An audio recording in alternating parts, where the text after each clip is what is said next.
Assalamualaikum. Selamat datang di Nikmat Sehat Channel. Ada dua kenikmatan yang banyak manusia tertipu, yaitu nikmat sehat dan waktu luang. Oleh sebab itu, kita harus memanfaatkan kesehatan dengan sebaik-baiknya. Pada kesempatan kali ini kami akan membahas kenapa diet selalu gagal. Ini penyebab utamanya. Banyak orang punya keinginan untuk menurunkan berat badan. Ada yang ingin tampil lebih percaya diri, ada juga yang melakukannya demi kesehatan.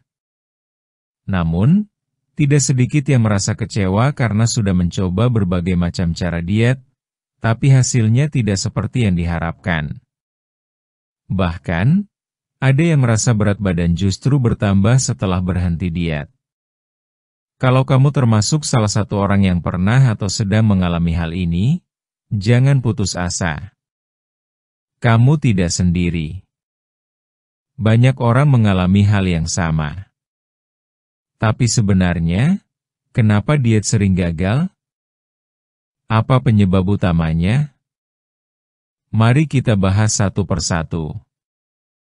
1. Terlalu banyak larangan. Salah satu alasan paling umum kenapa diet gagal adalah karena terlalu banyak pantangan. Misalnya, tidak boleh makan nasi, tidak boleh makan gorengan, tidak boleh makan malam, dan seterusnya. Awalnya memang terasa semangat, tapi lama-lama tubuh merasa tertekan. Ketika merasa tertekan, orang cenderung akan balas dendam dengan makan berlebihan. Diet yang terlalu ketat justru membuat kita tidak bisa menikmatinya. Padahal, perubahan gaya hidup yang sehat seharusnya bisa dijalani dalam jangka panjang.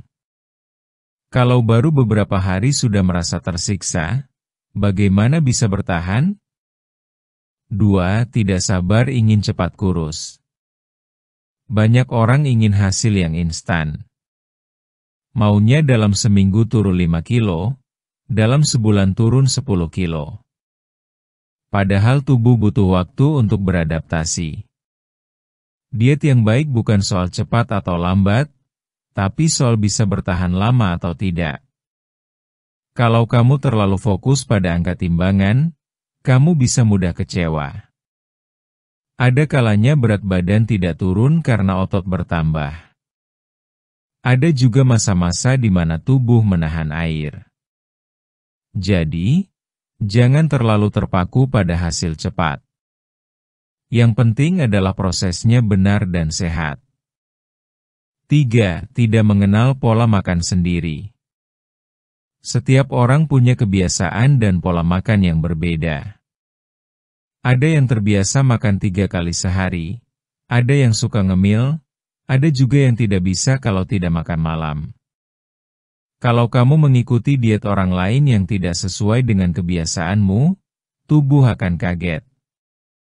Misalnya, kamu terbiasa sarapan pagi tapi tiba-tiba mencoba diet yang menyarankan tidak sarapan. Akhirnya, kamu merasa lemas dan sulit berkonsentrasi.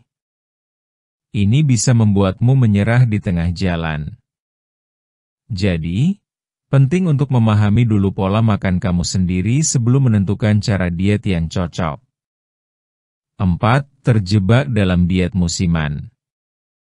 Seringkali kita ikut-ikutan tren. Begitu ada teman yang berhasil menurunkan berat badan dengan satu metode tertentu, kita langsung ikut tanpa mencari tahu lebih lanjut.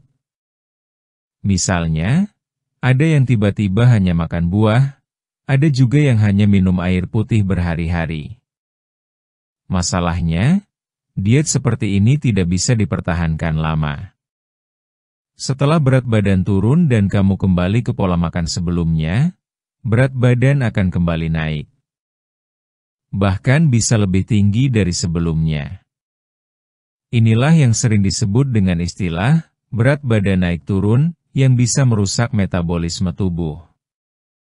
5. Kurang tidur dan terlalu stres. Banyak orang tidak sadar bahwa kualitas tidur dan tingkat stres berpengaruh besar terhadap keberhasilan diet. Saat kamu kurang tidur, hormon tubuh menjadi tidak seimbang. Ini bisa membuatmu merasa lebih lapar dan ingin makan makanan yang tinggi gula dan lemak. Begitu juga dengan stres. Saat stres, tubuh akan mencari pelarian.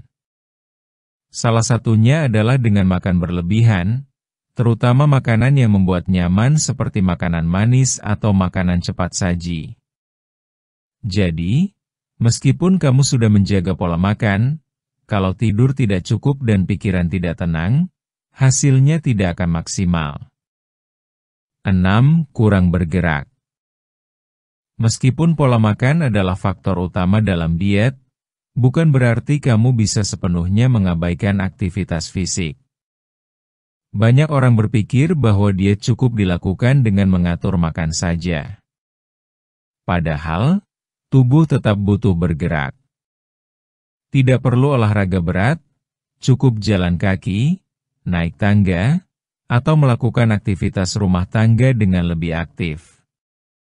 Dengan bergerak, tubuh akan membakar kalori lebih banyak dan metabolisme akan lebih lancar.